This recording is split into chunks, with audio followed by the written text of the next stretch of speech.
Olá a todos, sejam bem-vindos a mais um episódio do Projeto Alfa. Hoje temos connosco Eduarda Amorim, mais conhecida como Duda Amorim.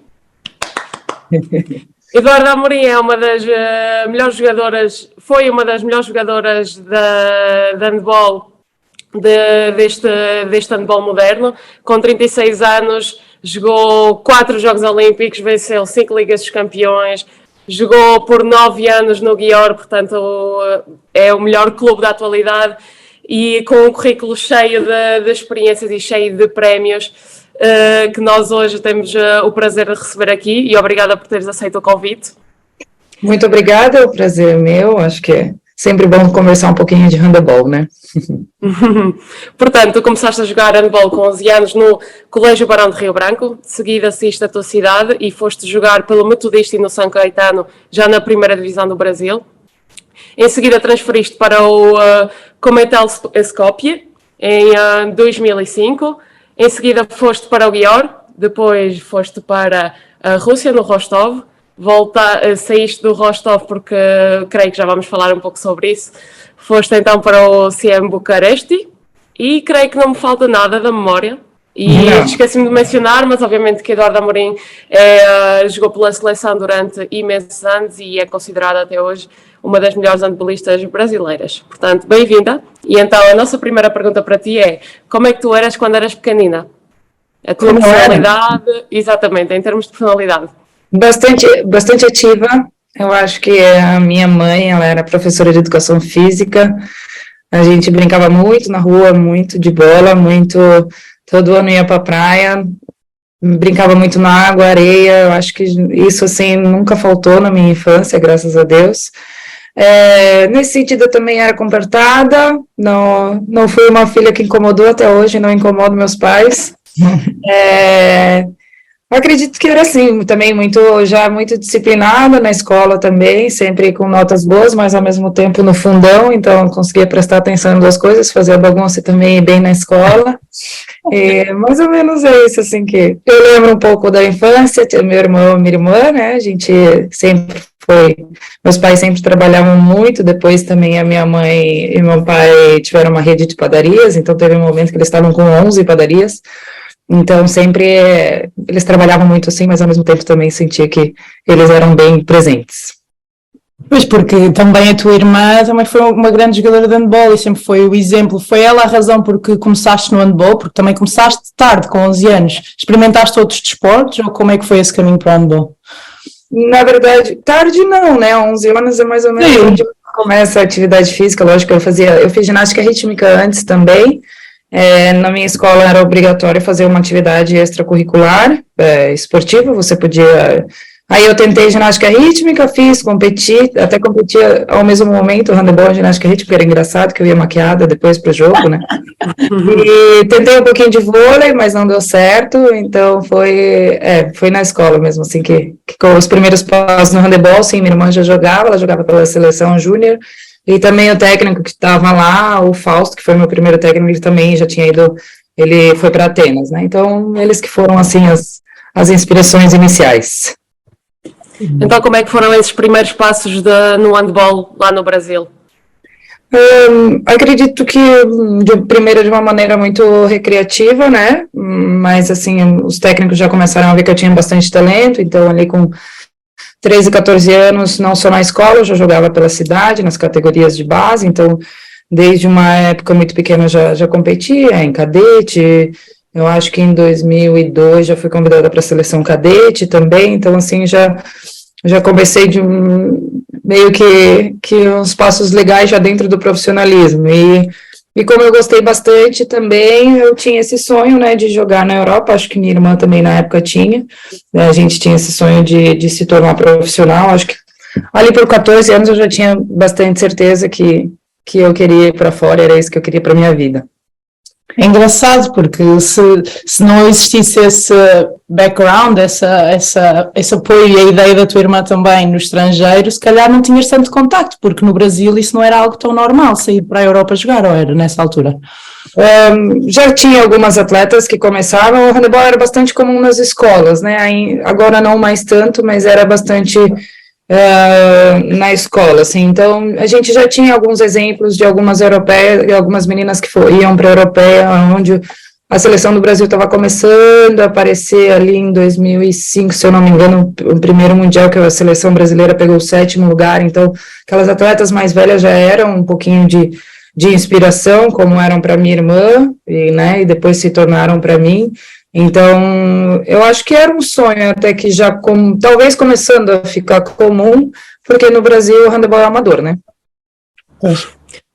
Então, como é que se fazia naquela época para se ir jogar para fora? Vocês tinham conhecimento ou simplesmente haviam os chamados olheiros que viam que a pessoa tinha potencial e enviavam para a Europa? Não, eu acredito que tudo, e até hoje, né, acho que o grande, não existe também como é que se fala, o scout, não existe o scouter no handebol ainda, né, até hoje eu acho que é muito de indicação, lógico que tem mais empresários, mas eu acho que sempre a maior visibilidade foi estar na seleção brasileira, né, então, até quando as atletas me perguntam para mim, primeiro objetivo, vai para a seleção, lá, desde a seleção juvenil, tu já vai estar sendo olhada por alguém, então, a minha irmã participou de um mundial na Macedônia, e ela foi convidada para jogar para cá, aqui onde eu moro aqui em Skopje agora, e ela veio, foi assim que aconteceu o convite, através então da seleção brasileira, e depois também em 2005 eu participei da seleção júnior com o Brasil no Mundial Júnior, e eu fui eleita a melhor meia esquerda, e foi onde eles contataram a minha irmã, tua irmã tem talento, vem para cá fazer um teste. Então em janeiro de 2006 eu cheguei na Europa, e aí eu fui fazer teste, e 2 meses eu fiquei, aí eles também não deram resposta, eu perguntei, vocês querem ou não, senão eu volto para o Brasil, e aí eles acabaram assinando, foi onde eu fiquei aqui 3 anos daí. Uhum. E neste percurso tiveste o apoio da tua irmã e de estar perto de família mesmo assim, mas entrar na Europa é sempre um bocadinho diferente. E depois, ao ficar no Skopje, é aí que faz o jogo contra o Győr e que és vista, e o jogo corre muito bem, e nesse jogo então é que és convidada para ir para o Győr. Quando fazes este jogo já tens a ideia de que pode ser um momento importante? Já vais com essa pressão antes ou ainda eras muito jovem e foi só um bom jogo? Não acredito. Na verdade foi por causa da Olimpíada, né? Em 2008 eu fiz 11 gols contra a Hungria, então acredito que aí foi onde novamente a seleção foi onde chamou mais atenção, mas também joguei contra o Győr aqui, então foi onde surgiu a oportunidade, até era um momento ruim aqui no Cometal, porque eles estavam com problemas financeiros, já não estavam mais pagando, o clube já estava indo para baixo, então meio que surgiu uma oportunidade na hora certa, assim, mas não tive essa perspectiva de estar jogando lá. A gente, como brasileira, tinha muito pouco acesso ao handebol da Europa, então eu fui descobrir quem era a Anitta Gorbis muito depois, sabe? Então não tinha esse acesso fácil, e como o meu sonho era ser a melhor armadora esquerda da Europa, não tinha essa... Eu gostaria, na verdade, mesmo era de jogar a Liga Dinamarquesa ou Norueguesa, que na época era mais forte, sabe? Então foi uma oportunidade que apareceu, que lógico que resolvi aceitar. E para ti foi fácil aceitar essa proposta, porque muita gente quando recebe ou pensa em receber uma proposta dessas, diz logo que sim, mas há pessoas que ficam um pouco receosas em relação à proposta. Para ti foi óbvio, foi logo sim? Como eu falei, acho que os 2 fatores, né? Primeiro, tipo, que eu sabia que era um time de estrelas que estava lá. Se era um clube melhor, para mim isso gera uma ambição. Acho que a gente sempre tem que pegar o desafio, se você quer se tornar melhor, nada melhor do que estar entre as melhores, né? Mas também, ao mesmo tempo, tinha o momento ruim que a gente estava passando aqui, porque o clube foi campeão da Liga dos Campeões, foi vice da Liga dos Campeões, e depois ele começou a baixar. Então, foi onde eu vim na queda do clube, entendeu? Então, assim, acho que foi... Igual eu já estava querendo sair para algum outro clube, só que encalhou que veio eles que acabaram vendo o meu talento, né? E nunca houve o medo de ser um passo grande demais? Porque eras bastante jovem, não é? Sim, não, porque, eu sempre fui muito ambiciosa nesse sentido, assim. É lógico que toda mudança tem medo, não tem uma mudança de país que eu não vou deixar de chorar, mesmo sendo uma notícia boa, assim, eu sempre vou colocar no papel, vou ou não vou, até lembro que, tipo, eu estava no Brasil, quando eu tinha que ir para São Paulo, era uma decisão que tu tem que pensar, para ir para a Europa, assim, que é um momento feliz da tua vida, mas ao mesmo tempo, lógico, que dá medo, principalmente antes, tu não sabia o que tu ia encontrar, como tu se ia adaptar, mas a ambição de me tornar melhor sempre, e a minha mãe talvez, né, sempre me deu muita coragem, então nesse sentido, eu sempre fui uma pessoa assim, imagina no pior cenário, se tu consegue aguentar o pior cenário, vai, então sempre tem onde voltar, eu acho que isso também é muito importante, né? Tu tem a tua família para voltar, tu sempre vai ter o teu clube de casa para voltar, então eu acho que a pior coisa é tu não tentar. Eu acho que também o medo tem que ser controlado. Como eu sempre tive essa ambição muito certa na minha cabeça do que eu queria, eu tinha meus objetivos dentro do voleibol, então eu não aceitei, era isso. Então, para ti, qual é que foi assim a maior dificuldade de mudar de país? Antes ela tinha me perguntado da Macedônia. Na Macedônia, eu acho que assim, eu e a minha irmã, a gente acabava ajudando uma outra, por mais que foi difícil também aqui, porque sempre existe uma resistência da parte das jogadoras, né? Para mim, realmente foi mais desafioso no Győr. Eu estava com, acho que 23 anos, se eu não me engano, e lá realmente era um clube de estrelas e eu simplesmente era um talento, né? Um diamante a ser lapidado, como meus técnicos gostavam de usar esse termo. Então, para mim, lá foi bem mais difícil, porque ninguém falava inglês, só 2 meninas falavam inglês, e só uma queria ajudar, a outra não queria ajudar.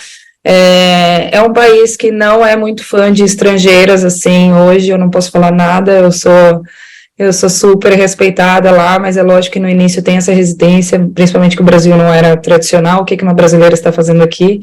Então, esses passos iniciais, eu acho que, assim, os 6 primeiros meses de adaptação, acho que é muito difícil, mas eu acho que o que me segurava mesmo era a vontade de ser melhor, sabe? Então eu ia, focava no meu, treinava, se precisava chegava em casa, chorava, ligava para a mãe, então foi assim que foi acontecendo as coisas, mas com certeza na Hungria para mim foi muito mais difícil. E como é que foi esse processo de passar a ser esse diamante em bruto para acabar como uma pessoa tão importante no Győr e a ser a capitã de equipa durante este percurso? Como é que foi esse crescimento e como é que lembras esses anos no Győr? Acho que demora assim o tempo até para tu se adaptar ao handebol, né, do Győr, porque era já um handebol sempre mais moderno do que os outros clubes, mas acho que muita ajuda, muito suporte, assim, eu também tive a felicidade de ter profissionais bons ao meu lado, em momentos certos. Eu acho que sempre tive muitos altos e baixos no início, quando eu era mais nova ali, sei lá, vamos dizer até 23, 24, 25, então às vezes tinha um jogo excepcional, aí tinha um jogo ruim, mas é lógico que quando você quer ser top, você tem que ter o maior número de minutos possível dentro do jogo e ter uma consistência.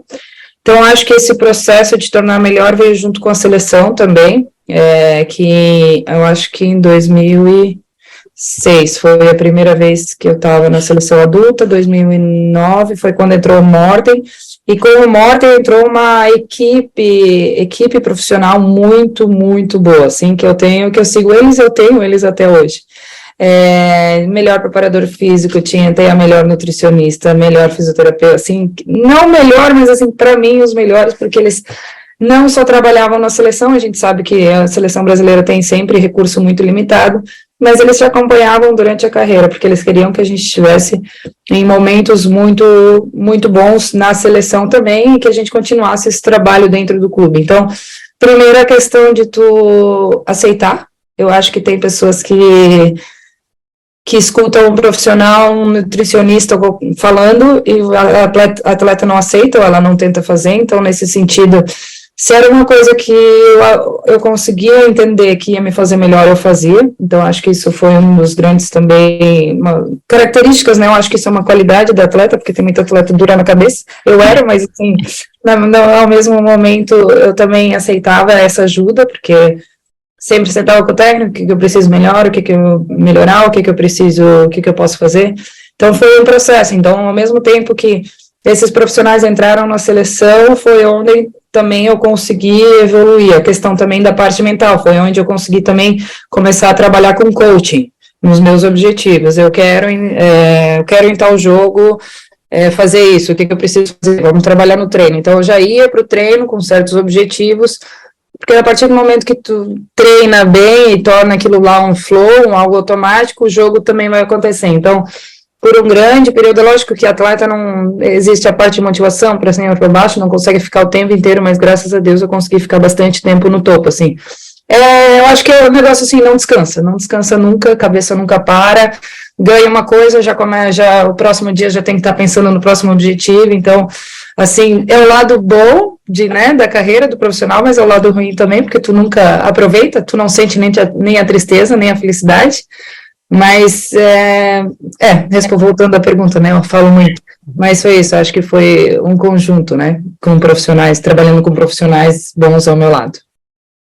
Como é que se lida com essa pressão de estar num clube onde a exigência é máxima? Porque esse é um objetivo que tanto eu como a Mariana temos, de chegar onde tu chegaste, não é? Eu acho que o Győr para nós é mesmo um clube que é um sonho para nós, e nós queremos apenas perceber como é que se lida estar sempre com essa exigência de ganhar Liga dos Campeões e ganhar campeonatos, taças e tudo.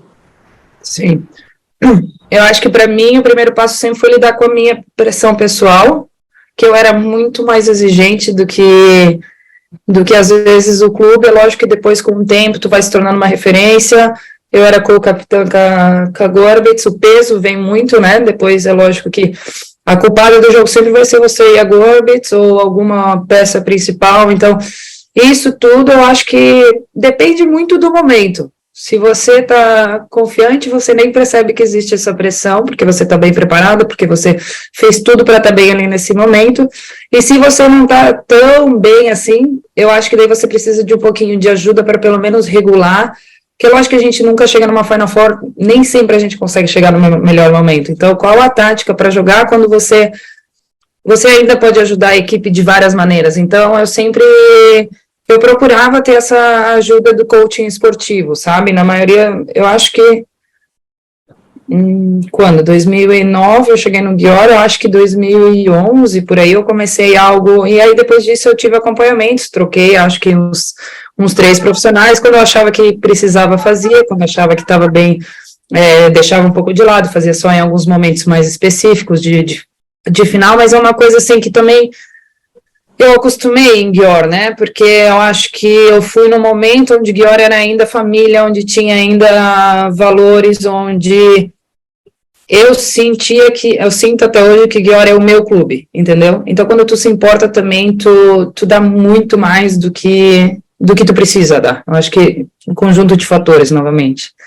Sem dúvida. Já vamos voltar aí à questão dos clubes família, mas eu gostava de perguntar, esse trabalho com o coaching foi da tua parte ou foi organizado pelo Győr?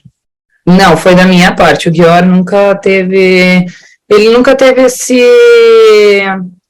esse número de profissionais ao redor do clube, assim. Eu acho que o profissionalismo lá eu acho que as atletas acabaram trazendo um nível tão maior, assim, porque é lógico que o clube também sempre foi muito profissional, mas tu entrava na academia, tinha alguém que já tinha entrado antes, tu saía do treino, tinha alguém que continuou lá, então, assim, uma puxava a outra a ser melhor. Eu acho que por isso o nosso nível era tão elevado em certos momentos. Lógico que o Győr também tem altos e baixos, mas o Golden Years ali, quando ambos estavam, eu acho que foi também esse o diferencial, que uma atleta era tão profissional que acabava puxando a outra, e essa questão de profissionais ao redor, eu acho que eles nunca seriam tão abertos a fazer esse trabalho mental, ainda existe uma resistência, até hoje, né, equipes não usam, atletas não usam, e eu acho que é a minha opinião pessoal, né, se você quer chegar ao topo, você sempre vai precisar de ajuda, porque sempre a gente tem alguma crença limitante e a gente tem que quebrar. E cada nacionalidade tem uma, cada atleta tem uma, então eu acho importante ter essa ajuda. E de que forma é que tu sentes que isso te ajuda na tua carreira? Se tiveres algum exemplo para nos dar num determinado momento do jogo que precisaste de fazer alguma técnica de preparação mental, também gostaríamos de saber. Tem várias coisas, né? Eu acho que eu usei também durante o período que eu tinha que voltar de lesão, então eu sempre trabalhava com certos objetivos. Eu acho que eu também tive tantas técnicas, vamos ver se eu lembro uma. Só um exemplo, porque há muita gente que não. nem percebe o que é coaching, porque então, ainda temos tão este estigma, este tabu, que muita gente ainda não percebe em que é que pode ajudar realmente, que não é só falar, a ideia normal é que é ir falar com uma pessoa, e não é, é uma técnica assim como o treino de força, como qualquer outra coisa. Sim, eu acho que, por exemplo, a fala pessoal e interna, eu acho que às vezes a gente tem a fala interna negativa. Então, isso foi uma maneira, talvez, que eu acabei treinando nos treinos para depois acontecer no jogo. Então, assim, eu me julgava muito quando errava. Eu realmente, acabava comigo porque eu errei e não aceitava como... E depois eu assisti o jogo e eu nem tinha feito um jogo tão ruim assim, era mais uma percepção. E, então, essa fala interna positiva, eu acho que foi mudando conforme os anos. Também a questão da postura. Eu acho que a atleta não precisa mostrar para o adversário que ela está no momento bom, porque todo mundo foca tanto no seu, e tem atletas que mostram que estão num dia ruim, então é um lado fraco da equipe, porque você pode usar ela se você vê que ela não está bem, então acho que essa questão postural também foi algo que eu treinei, e várias outras coisas, assim, que daí, por exemplo, no treino, quando eu voltei de lesão, eu tinha objetivos quando eu ia para o treino e isso, por mais que são coisas simples, que todo mundo sabe, o fato de você lembrar durante a tua performance faz a diferença. Porque se você vai para lá sem objetivo, você nem vai focar naquela parte. Eu tinha que jogar para fora porque meu técnico está mexendo o saco porque eu tinha que jogar para fora. Então, o que eu determinava antes do treino, eu tenho que fazer 3 bolas para fora. Não interessa que tipo de treino.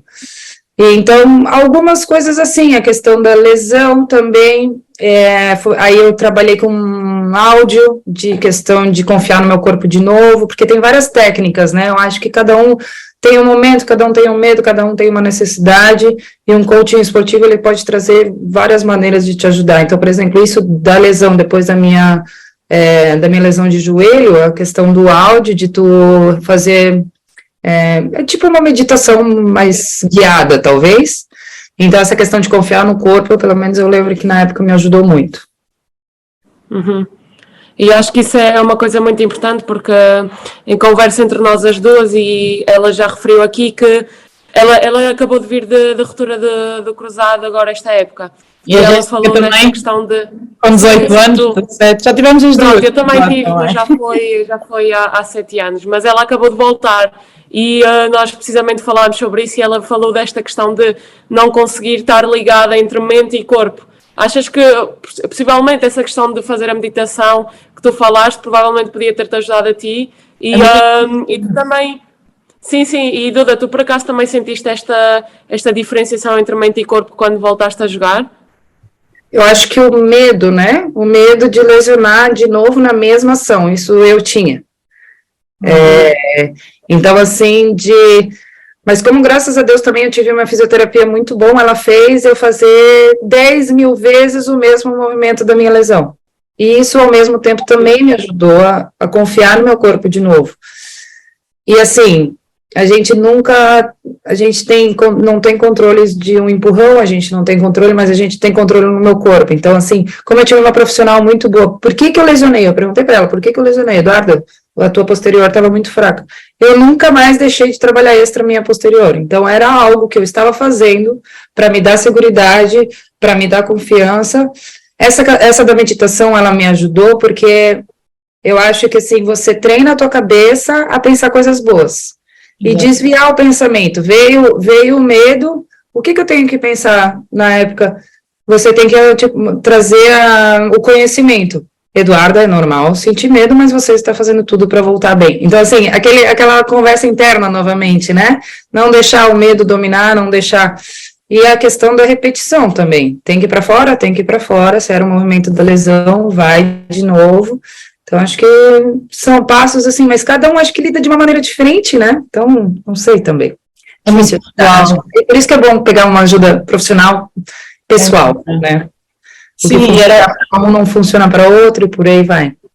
Claro, nós falamos aqui muito que temos que olhar para o treino mental como qualquer outra capacidade de treino que nós trabalhamos, porque nós, ao estarmos neste meio a 100%, a sermos profissionais a 100%, temos que usar todas as ferramentas possíveis, como a nutrição, como tudo o que falaste.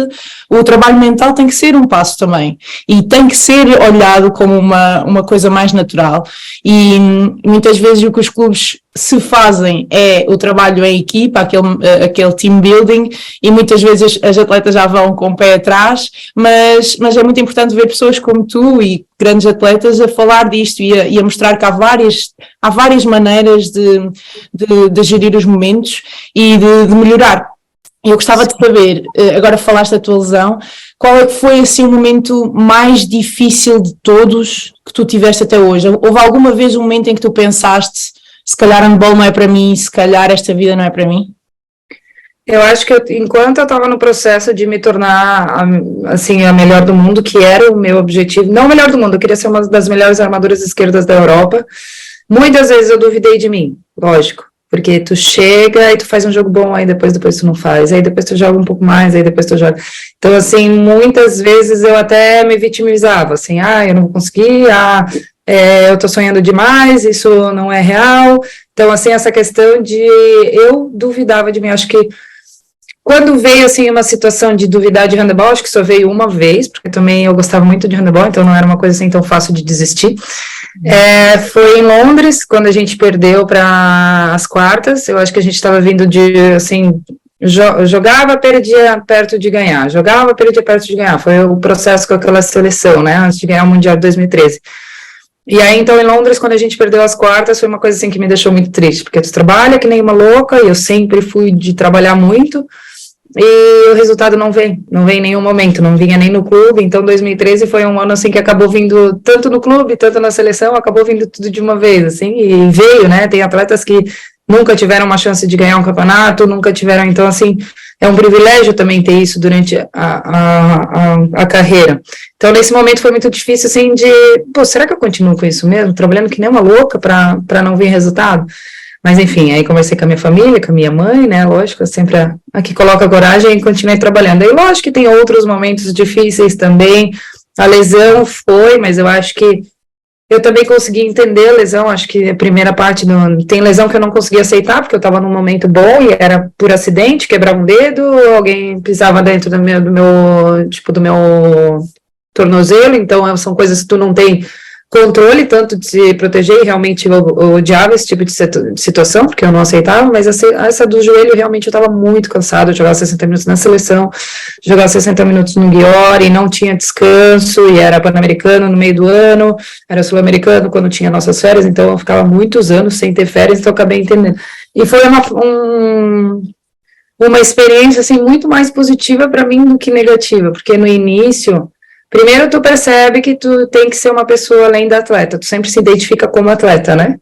E as pessoas estão ao redor de você porque por aquela posição, por aquele status. E quando você tá numa lesão, você está sozinha. E aí você percebe realmente, quem tá contigo Eu acho que isso, assim, foi um momento, ao mesmo tempo triste, eu acho que foi um momento brilhante da minha carreira, assim, porque eu consegui me identificar também como pessoa, sabe? E aí eu acho que tu não se vê só como atleta e aquele robô, porque até aquele momento eu era assim, se eu jogava bem, eu me sentia bem, confiante, se eu jogava mal, eu me sentia mal. Então, isso eu acho que mudou muito depois da minha lesão. Eu continuo sendo a Eduarda, sabe, jogando bem ou mal, eu sou a mesma pessoa. Eu acho que eu não deixava mais influenciar tanto o meu humor ou, enfim, o meu dia a dia. Então, a lesão, por mais foi um momento difícil para retornar tudo ao topo, eu acho que no Győr, né, sempre tem concorrência, acho que isso foi difícil também, o retorno, mas no Győr, no final, foi bem ruim também, porque eu tava bastante cansada já do clube, e trocou a presidência, e eles, realmente, eu não batia com os mesmos valores deles, então foi um negócio, assim, bastante triste até, assim, porque era um fechamento de um ciclo depois de 12 anos, e aí você se sentir tão cansada, eu acho, assim, que isso, sei lá, foi um pouquinho triste no final, enfim, de ter ao mesmo tempo um amor tão grande e dizer tchau de uma maneira e algo que vai fechar, né? Eu acho que isso é triste. E também, ao mesmo tempo, estar num momento que não é tão bom, por exemplo, terminar em terceiro. Isso, para mim, é como, por mais que eu estava na Final Four, não é uma despedida. Para mim, é lógico que eu gostaria de ter terminado com o primeiro lugar. Então, assim, acho que eu joguei muito tempo, né? Então, vários baixos. Muita história, Sim, sim, e obviamente que acho que todos nós, quando falamos da tua despedida no Győr, lembramos sempre daquela foto que a EHF publicou, quando estavas com a Anita Gorbix, as duas a chorar, e acho que essa imagem fala mais. Sim, essa imagem fala mais do que 1000 palavras, e nós queríamos perceber quão difícil foi esse momento para ti, deixar e fechar esse ciclo com essa companheira ao lado, e o que é que sentiste nesse momento? Sim, é que foi um término meio que de uma era, né, a Gorbitz parar de jogar, o que também é, e depois eu também fui identificado como uma das atletas do Győr, né, depois o que vai ser o Győr se essas atletas não estão ali, então realmente era uma coisa que até os fãs estavam tristes, todo mundo, assim, então, assim, para mim, foi ao mesmo tempo um momento, lógico, de felicidade, tu tá fechando um ciclo tão legal, e eu não aguentava mais ficar em Győr, eu tava muito cansada, realmente eu não queria ficar mais um dia naquele lugar, e ao mesmo tempo, assim, se despedir, porque eu gostaria, lógico, de ter me despedido num momento bom da minha carreira, onde estava tudo com flores e tudo lindo, mas, então foi bem um mix, assim, de feeling, sabe, foi ao mesmo tempo que eu estava feliz, porque eu também já sentia que ali, aquele lugar, eu já não conseguiria, vamos dizer, tirar mais nada daquele lugar, também já era a hora de encerrar a carreira, sabe, eu acho que ali também tu tem que, para se manter um pouco, é muito difícil, e principalmente depois tu vai ficando um pouquinho com uma idade avançada, né, então acho que foi um pouquinho de tudo, assim, também o fato especial da Gorbitz, acho que a gente sempre trabalhou muito junto em proteger o Győr, em proteger a cultura do clube, né, então quando as atletas vinham, sempre foram, a maioria das vezes eram muito estrelas, então nesse sentido a gente sempre tentava manter o grupo de uma maneira harmoniosa, eu acho que a gente tinha o objetivo certo dentro do coração, acho que a gente não tinha esse objetivo egoísta, né, enfim, eu acho que todo mundo pode ter um momento bom durante a temporada, então é ruim se alguma atleta quer ser muito mais que a outra, colocar a outra para baixo, então nesse sentido, eu e a Gorbitz, a gente sempre foi tentando colocar uma harmonia, então com ela também foi sempre muito especial, é uma atleta também, né, que também fez muito pelo handebol, muito pelo Győr, então acho que foi tudo um pouco, assim, eu gostaria que minha família estivesse lá, mas não, eles prometeram para mim que vão aposentar o meu número, né, porque como eu continuei jogando, eles falaram que tu tem que terminar, então vamos ver se eles vão cumprir essa promessa, e eu gostaria de trazer também a minha mãe para compartilhar esse momento. Bonito.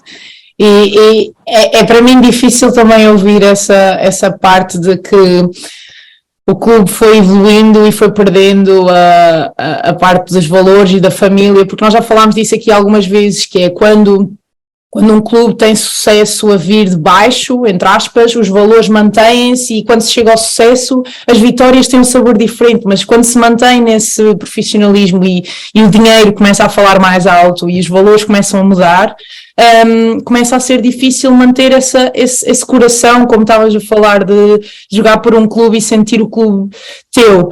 E eu, infelizmente, já mudei a alguns clubes, não tive a possibilidade de ficar num clube assim bastante anos como tu tiveste num alto nível, e sinto que é difícil para uma jogadora mudar de clube e realmente sentir isso, porque é completamente diferente jogar por um clube a sentir de coração, e mesmo que não se queira, inconscientemente dá-se muito mais.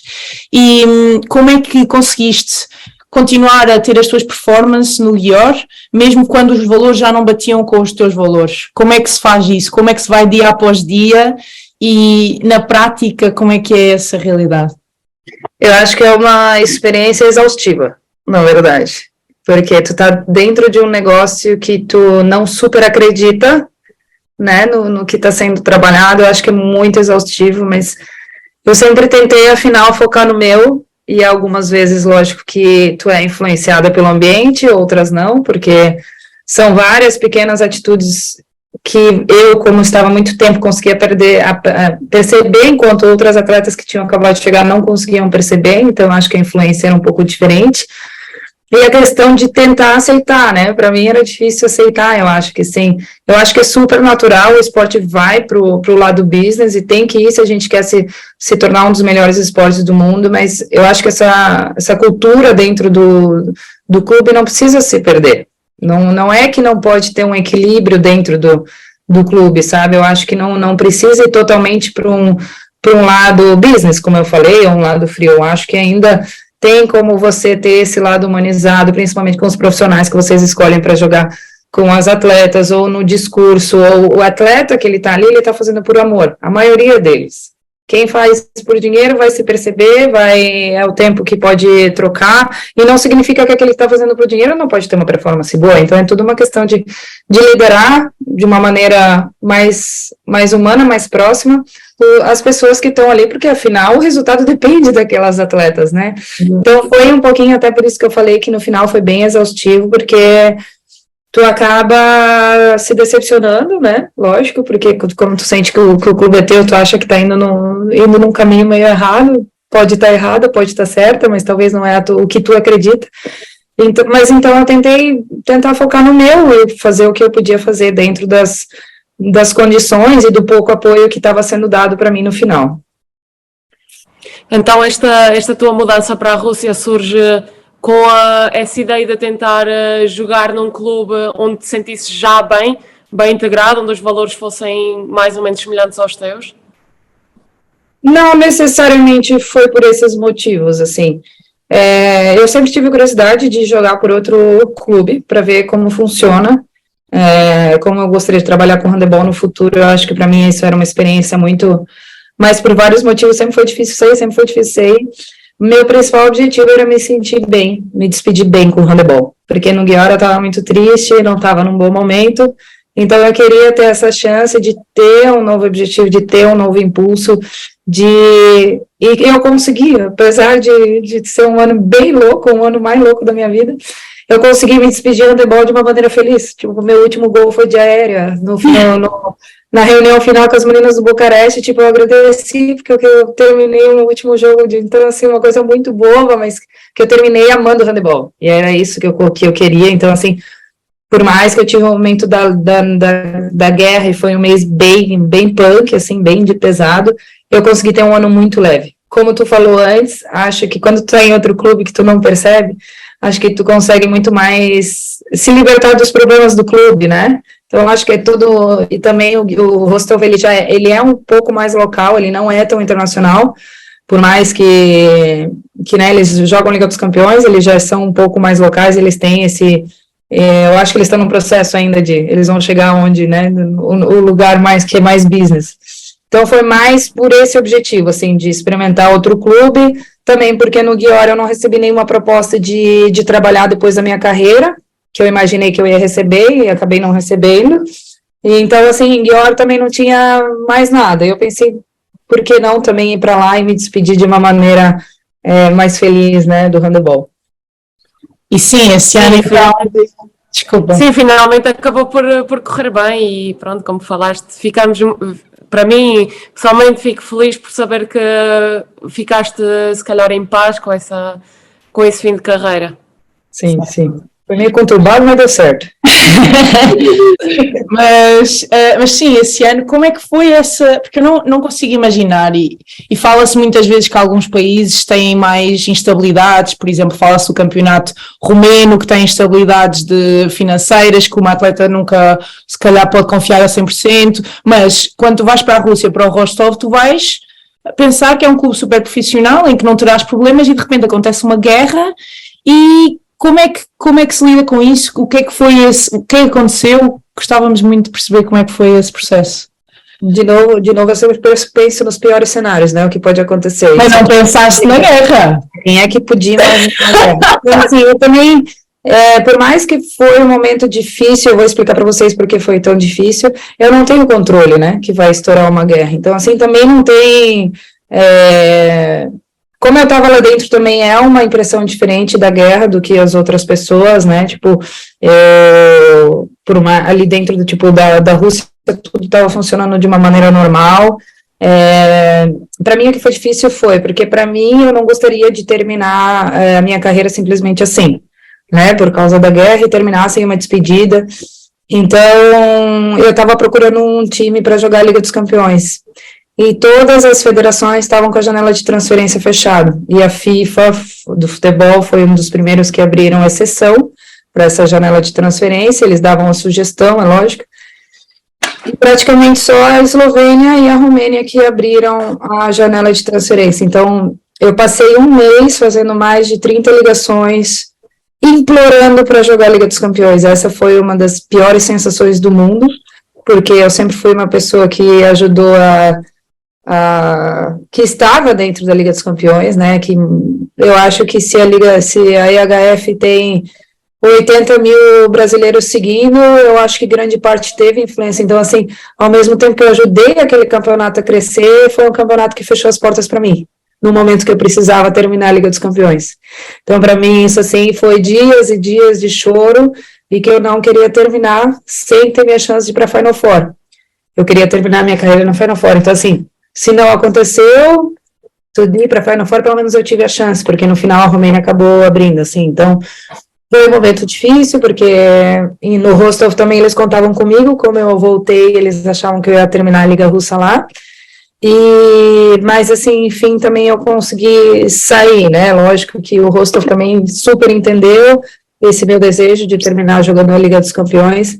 Então, esse mês ali foi bem cruel para mim, assim, sabe? Então, quando eu consegui, também eu já consegui mudar a página, lógico, como eu falei, a gente não consegue controlar tudo nessa vida, e ali no Bucareste também foi muito interessante jogar ali, porque daí já era um time bem internacional, todo mundo falava inglês, as meninas, era um grupo bastante coeso, as meninas estavam bem juntas, assim, então elas me recepcionaram de braço aberto. Mas esse mês ali realmente foi bem punk. Imagino. Mas então como é que surge de facto essa ideia de ir? Depois de 30 chamadas e tudo mais, como é que quando recebeste esta proposta de ir logo para esta equipa, porque não andamos a falar de uma equipa qualquer, não é? Como é que isso tudo aconteceu? Na verdade, o meu empresário ele estava procurando as equipes que estavam com a janela de transferência aberta, e na verdade o Bucareste foi o único que estava. A França, eles usaram o Joker, a Eslovênia, ela abriu, e aí só podia 2 atletas também. E as outras, o Vipers não abriu a janela, a Federação da Noruega não aceitou de último momento, então a gente foi atrás de outro. Depois também a Hungria também tinha decidido que ia fechar, então assim, todos estavam fechados, assim, eu fiquei feliz que pelo menos um abriu e eu tive chance de jogar a Liga dos Campeões. E agora falámos assim bastante do teu percurso em clubes, mas na seleção foi um percurso também com altos e baixos, e tiveram um campeonato no Rio, nos Olímpicos, muito, muito bom, mas depois também vieram algumas o Tóquio depois já não foi tão como sonhavam. Como é que foi acabar esta carreira sem conseguir chegar às medalhas olímpicas? Também é algo que te magoa, ou sentes que o teu percurso na seleção foi recheado com tudo o que era preciso? Que pensar numa medalha olímpica para o Brasil também não é tão realístico, né? Isso realmente é sonho. Mas é lógico que eu sempre sonhei com isso, mas nesse sentido, eu não tenho como me sentir triste, porque também tive tanto título na minha carreira que eu já tive um privilégio muito grande também. São pouquíssimos que conseguem todas as medalhas de todos os campeonatos. Eu acho assim que a seleção sempre era bom estar na seleção, porque você sai de um clube que é sempre muito profissional, muito sério, e na seleção a gente sempre teve uma maneira mais leve de trabalhar, por mais que, lógico, teve períodos que a gente trabalhou muito também. Para mim, eu acho que talvez o último ciclo foi o mais desafiador, porque você encontra com a nova geração que não tem a mesma mentalidade, que não atinge os mesmos objetivos da mesma maneira que você atinge, então isso para mim era bastante desafiador, assim. Até eu poderia ter ido para o último Mundial, quando eu estava no Rostov, mas eu decidi que tirava isso muito a minha energia, porque simplesmente é isso, a nova geração tem um outro método de trabalho, uma outra mentalidade, que já não é a mesma com a nossa geração que ganhou o Mundial, que estava no Rio até o 5º lugar. Então, assim, no final, eu também já via que tinha certas dificuldades e que, é lógico que sempre, eu fui no último, por mais que eu estava naquele momento meio cansado, assim, do Győr, que eu fui achei ainda minhas forcinhas para jogar a última Olimpíada. Eu também imaginava que o resultado não podia vir, porque as horas de trabalhos feitas pelas outras que conseguiram um resultado mais específico, não era nem a metade das horas que esse ciclo ali estava fazendo, sabe? Então, eu também imaginava que talvez, mas é lógico que participar de uma Olimpíada sempre é algo especial, você só pode ganhar uma medalha se você está jogando, né, se você está lá, então foi também por isso que eu decidi ir para lá. E também, novamente, estava de uma maneira mais leve, sabia que era minha despedida, minha última Olimpíada, então pelo menos eu consegui aproveitar, mesmo com toda a história do Covid. Uhum. E já que falas nisso, tu jogaste 4 Olímpicos e nesta última foi numa situação completamente diferente das outras. Quais é que foram assim as maiores dificuldades de jogar num ambiente em que não havia barulhos na bancada, não havia todo aquele ambiente à volta dos jogos? É que a gente já estava tendo alguns jogos com o clube, né, que era tudo vazio, então assim, não chega a ser desafio, simplesmente é chato jogar sem público, não tem graça, assim, ó. Sim, mas neste caso, referindo mesmo aos Olímpicos. É que a Não foi Olimpíada assim foi muito, como é que palavra que usa? Eu adoro quando vem a palavra em inglês e não vem em português. Diz em inglês, não usa. English serve. Strict. Foi muito rígido. Isso, tinha sempre que estar fazendo, todo dia de manhã tinha que estar fazendo teste, tinha que estar cuidando, álcool para cá, álcool para lá, não encontra com outra equipe, não abraça outra equipe, não cumprimenta a mão de ninguém fora, então, nesse sentido, assim, era um pouquinho de tu estar o tempo todo sendo lembrada que tinha uma situação diferente, era algo a mais para se preocupar, né, ia para academia, tinha que limpar, ia para o refeitório, tinha que estar usando luva, então nesse sentido foi um pouquinho chato, assim, e também a questão da torcida, acho que sempre faz falta, né, sempre tem os brasileiros, não importa o lugar do mundo, sempre vão torcer pela gente, e agora não tinha ninguém. Claro, o Brasil traz sempre uma energia diferente, uma energia incrível, por isso faz muita diferença para o handball, sem dúvida. Sim. Então, e no final de contas conseguiste terminar a carreira da melhor... Claro que se calhar não o que tinha... Não foi no Four, né, que era onde eu queria, mas não, exato. Também era um ano bônus, assim, então, graças a Deus, consegui terminar pelo menos em paz com o handebol. Exato, é isso. Objetivos. E agora estás num novo percurso, numa nova fase da tua vida, em que és a Eduarda na mesma, mas uma nova Eduarda a encontrar outros caminhos. Como é que está a ser este processo? Essa está sendo um pouquinho mais desafiadora. É um pouquinho difícil de adaptar, acho que... eu mudei de país também, tu fica sem o handebol, que é algo, assim, estranho. Eu não sinto falta de handebol, isso para mim é muito importante, porque isso quer dizer que eu parei no momento certo. Mas eu sinto falta da rotina, eu sinto falta das pessoas, a minha energia sempre vem das pessoas, então, e na nossa vida é muito, acho que para mim o que é mais estranho é que a vida agora é bem normal. E a gente não tem vida... sempre estava acontecendo alguma coisa, no vestiário sempre tinha alguma fofoca, e a gente fazia alguma coisa, então agora assim, tem dia qualquer, eu vou fazer o meu treininho, eu faço almoço e janta, e acaba, é muito normal, entendeu? Me dá uma agonia, então assim, mas é uma questão de adaptação também, para mim agora é um choque muito grande estar longe da família, porque antes eu sempre tinha objetivo, então assim, eu tava fazendo handebol e eu sabia porque eu tava longe, e agora eu tô morando aqui com o meu marido, e assim tu percebe, a minha família não vai estar aqui por perto, e é muito longe, né, desculpe, então isso pra mim é uma coisa assim também que ainda me adapta, dói o meu coração, não sei se daqui a um ano eu vou estar implorando pro meu marido voltar pro Brasil, vamos ver, e aqui eu acho que é a minha comunidade, vamos dizer assim, eu tô aqui em Skopje faz Eu viajei muito, isso eu consegui fazer, eu queria viajar muito depois da minha carreira, então eu acho que eu fiquei viajando de maio até outubro, eu não parei em casa.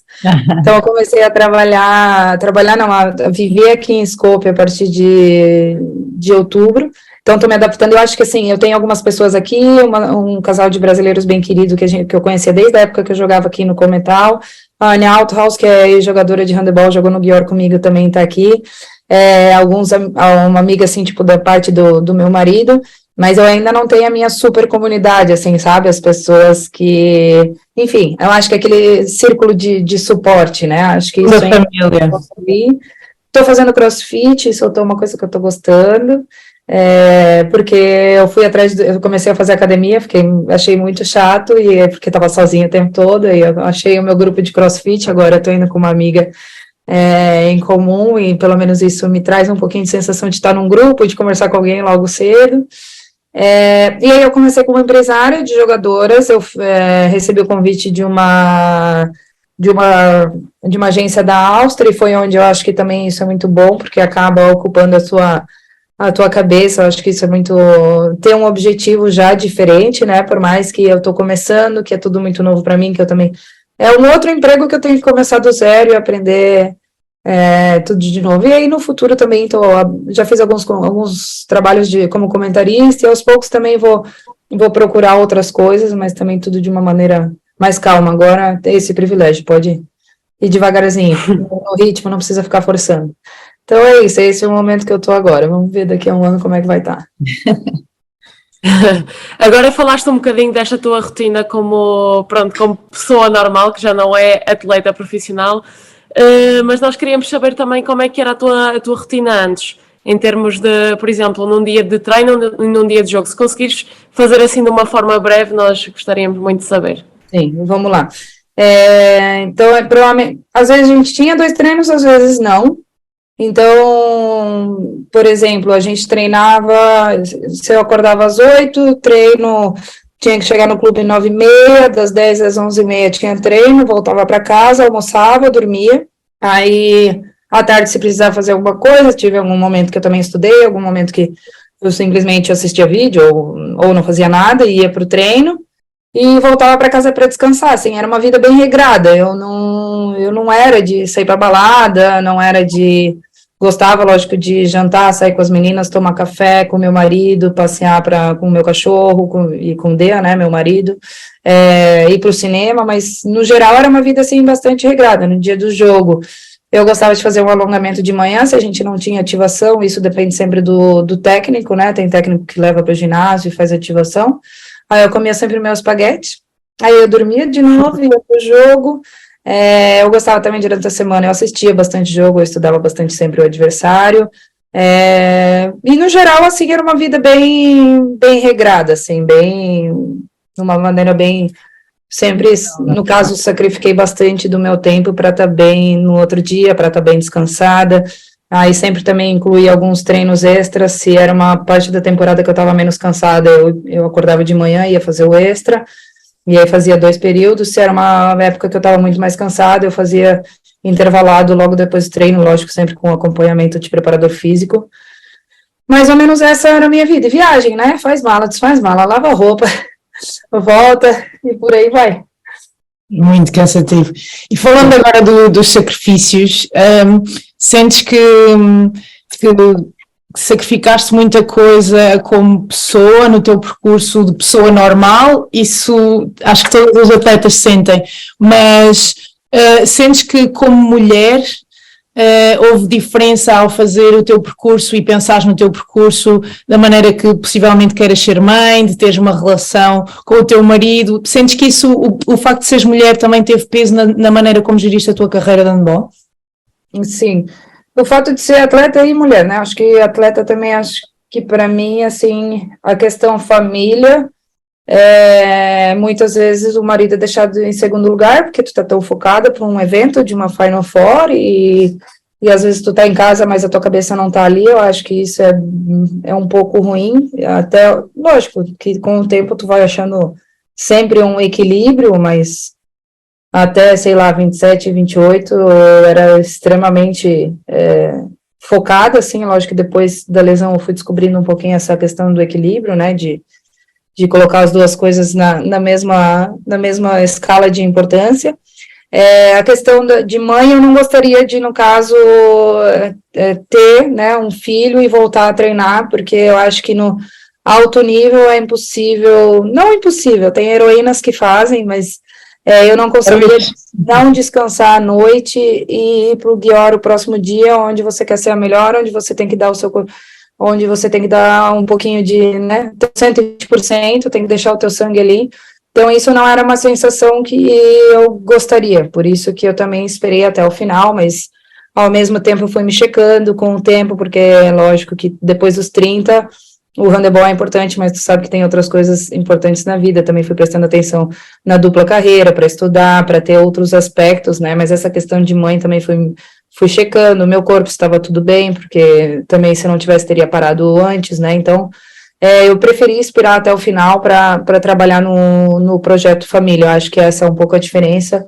O homem, se, né, tem o desejo de ser pai, ele pode fazer isso durante a carreira, e a mulher eu acho que não, e ainda tem a dificuldade da mulher. No meu caso não era, eu poderia ter engravidado se eu estivesse no Györ, mas tem alguns clubes que não aceitam, tem ainda alguns clubes, é um assunto bastante, pouco discutido, né?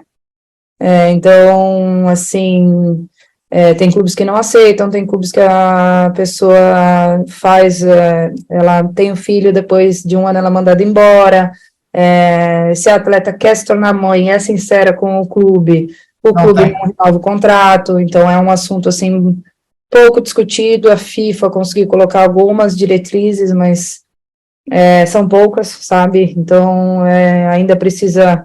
É uma área que eu acho que precisa ainda ser desenvolvida. Eu acho que a região escandinava é um pouco mais humana nesse sentido, até que tem muitas atletas que vão para lá quando querem jogar e sem mãe, porque eles têm um entendimento que se a pessoa está feliz ela vai jogar melhor, mas outros países não têm o mesmo entendimento.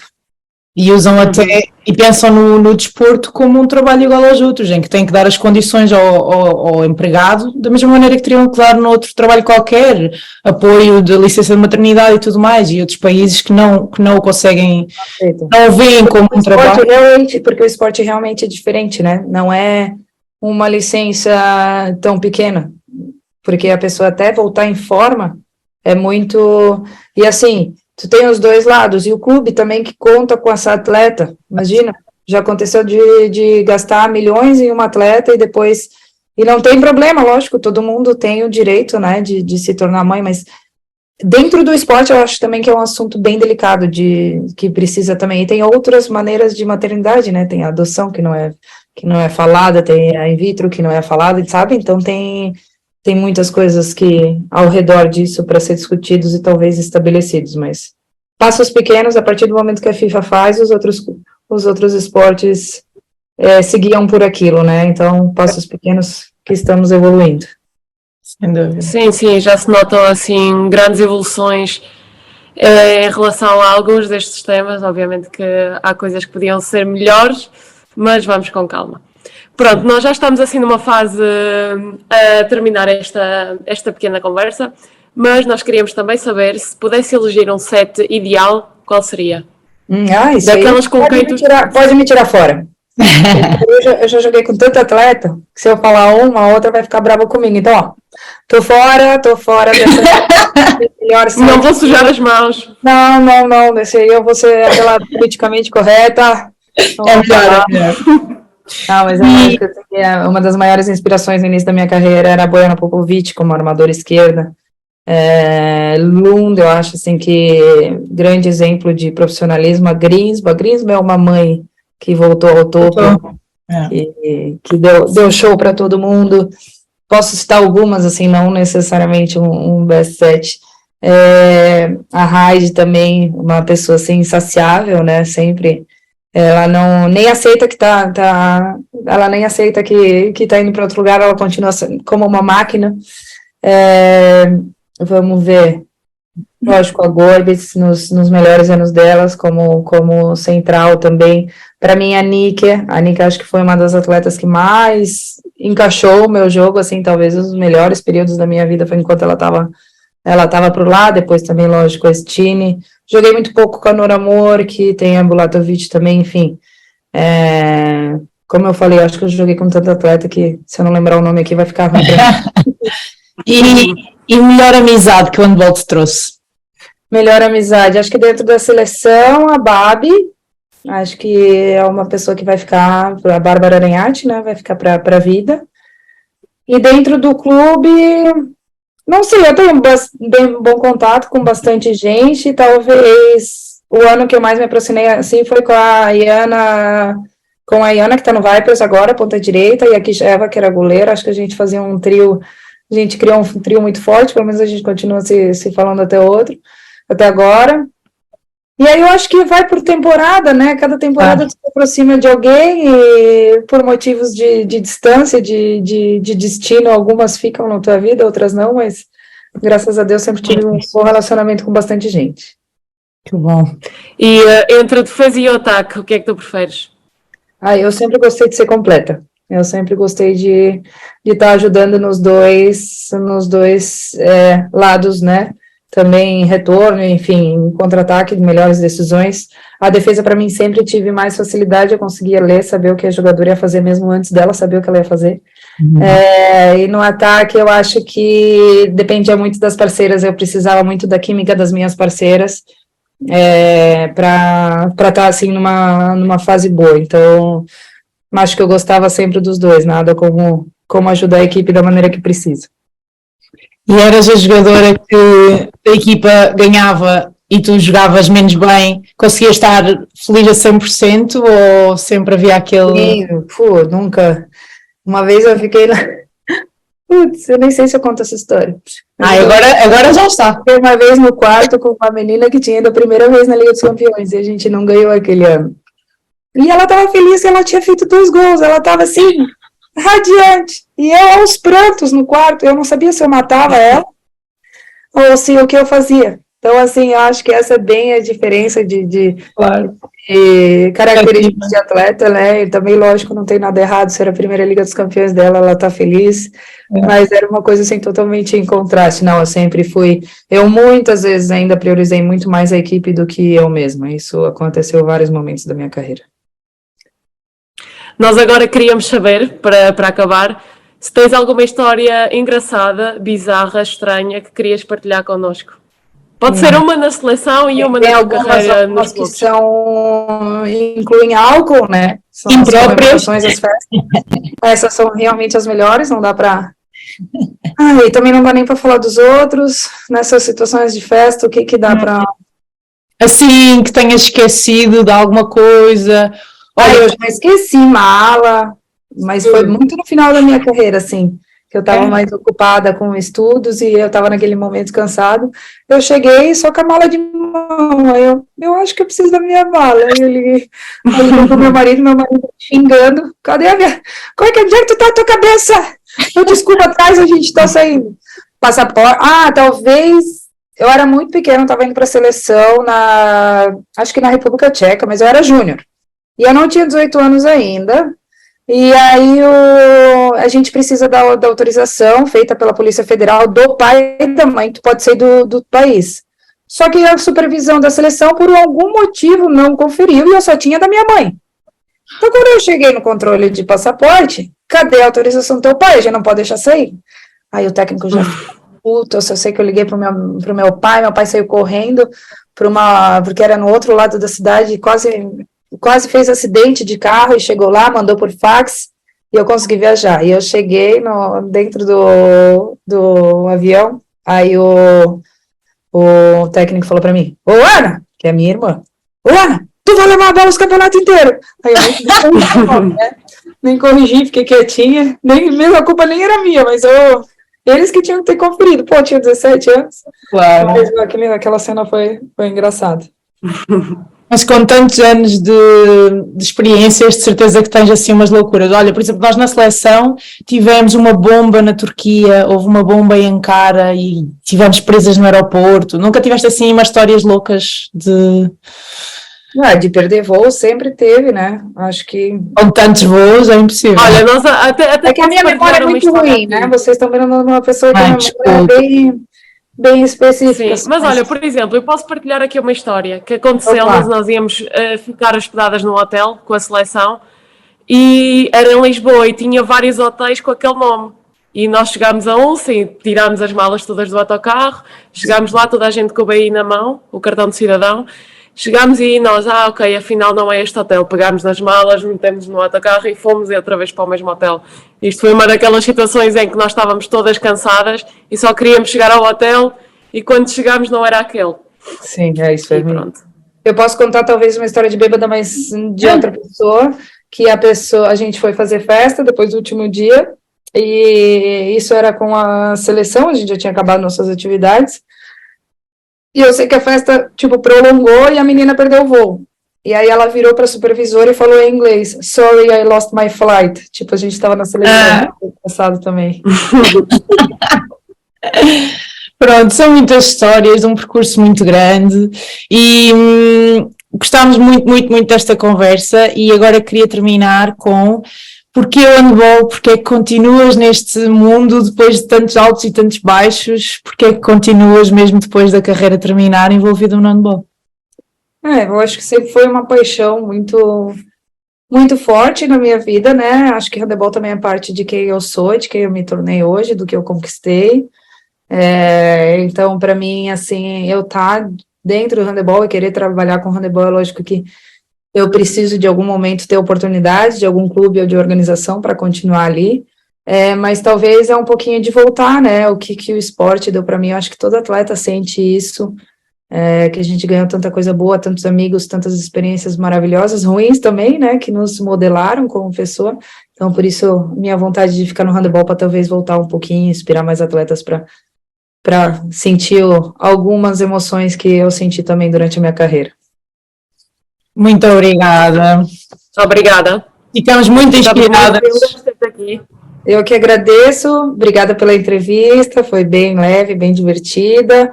Boa sorte para o projeto de vocês. Muito obrigada. Ficamos em contato.